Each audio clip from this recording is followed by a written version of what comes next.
We are in Saadian tombs, which is a religious structure. The architecture is going to be really beautiful. And already you can kind of see how impressive it is. We've just walked through a very tight alcove. After paying for our ticket. This cat is a representation of Connor first thing in the morning. Hello.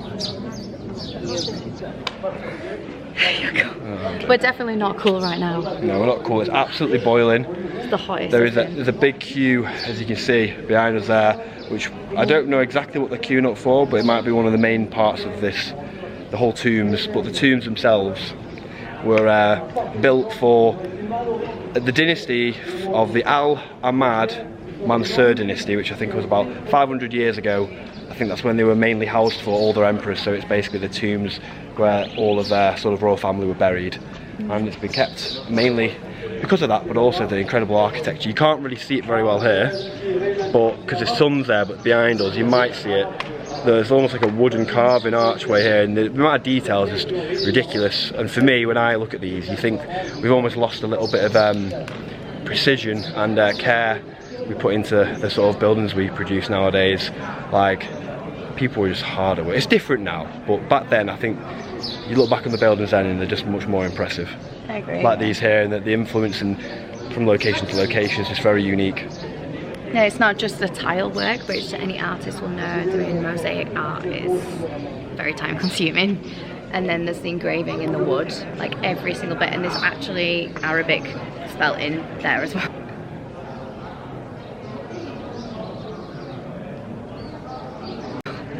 Yeah.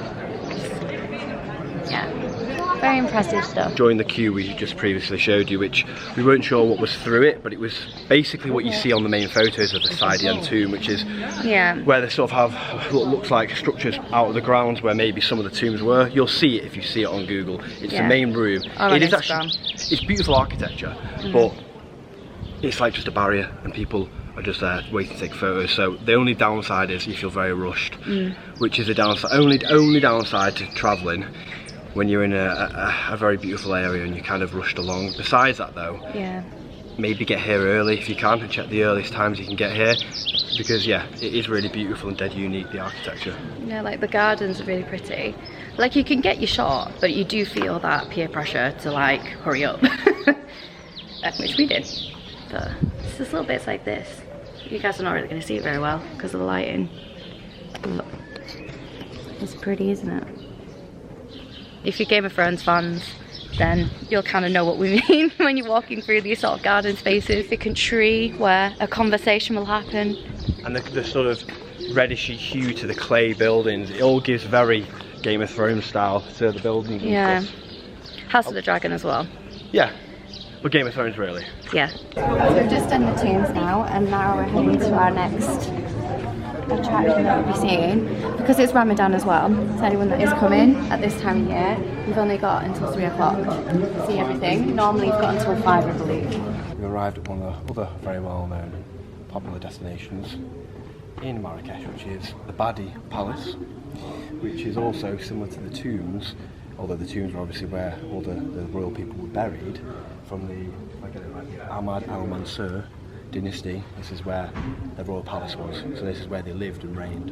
And as you can see, if you had to take a quick peek, huge, it's like the huge courtyard.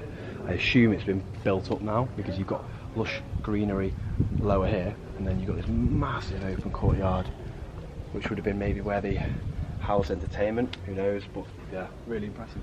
In the centre of this area, where you can see basically a big basin with trees, was actually where there was a huge pool of water. And this courtyard I previously mentioned was basically where they housed a lot of their activities and festivals, so where royal people from other, I guess, places within the country would come and gather for political reasons, and other would come here and they put on a show for the people. And this is around the 1600s, and now this is what remains. Well, pretty intact, as you can see. Absolutely massive.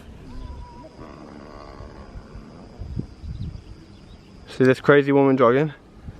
That's my little girlfriend called Johanna.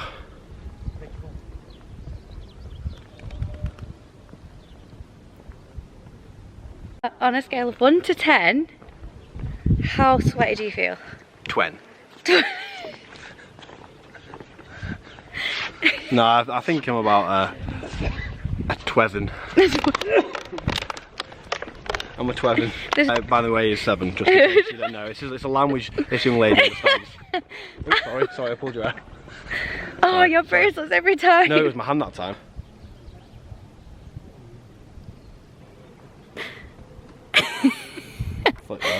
There you go. It's recording, not taking a photo. So the antics you're getting up to with me is pretending to take a photo. No, I did get a picture of you. Video recording me. No, this is the last night in Marrakech. Down these alleyways. And we did something fun. Connor picked out my outfit again, which actually has been quite fun. And the eyeshadow colour, which is yellow. And bronze, which he didn't realise in the end, as you can see. I did realise. Goes with his outfit. So I definitely did. Very clever, I liked it. It was a good test, ladies. You should do that with your men. To see it. It was, apparently it was a test for me, but I passed, yes. Yeah, he did. Because just to give you a bit of detail, I did notice it's obviously the lip colour is more. It's more of a skin tone. Like the lip, it's not far from the colour of your lips. It's like a beigey brown, nudie, and that's you want to keep it close to the colour of your lips. You're looking at me now. Yeah, it's true. Thinking, is it going to make sense? Yes. To not take away from the more bright and vibrant colour of her eyes. So. That's true. I knew that. Anyway, yeah, so we're on to a nice restaurant now, which is called Dada Bar, which actually was this young lady's recommendation, or at least she wants to go there, and it's a rooftop, so hopefully it'll be a very nice way to end this lovely trip and get some views of the city as well. Yeah. Okay. So, change of plans. We didn't go to Dada, which was a restaurant that I got recommended by a friend that had been with a husband and that I'd seen on Instagram. That was quite nice. But yeah, we went and it was just way too busy. Well, they were, it felt like a little bit forced.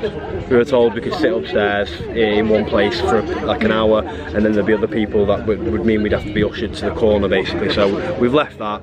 Because for a dining experience, especially on the last night, you want it to be enjoyable and relaxed, so we made the right decision. Yeah, you don't want to be rushed eating, especially when it's Moroccan food as well. You want to take the time to enjoy it. So we found another spot, which this one found. So what's the name of this? You're putting that load on me now. It begins with K, but it's nice and it's got many floors to it. So at the top floor, it looks very nice. We got cut off by the waiter, but anyway, what were we saying where we were? So we were talking about this the place we're at now, which is called Koulchi Zine.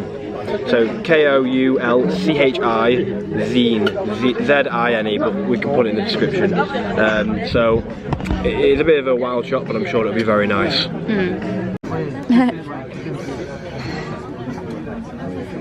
Nice.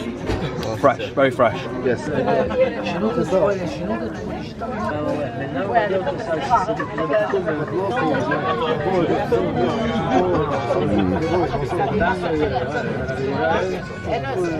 Giving you it right. Nom. Oh. Yeah, nice.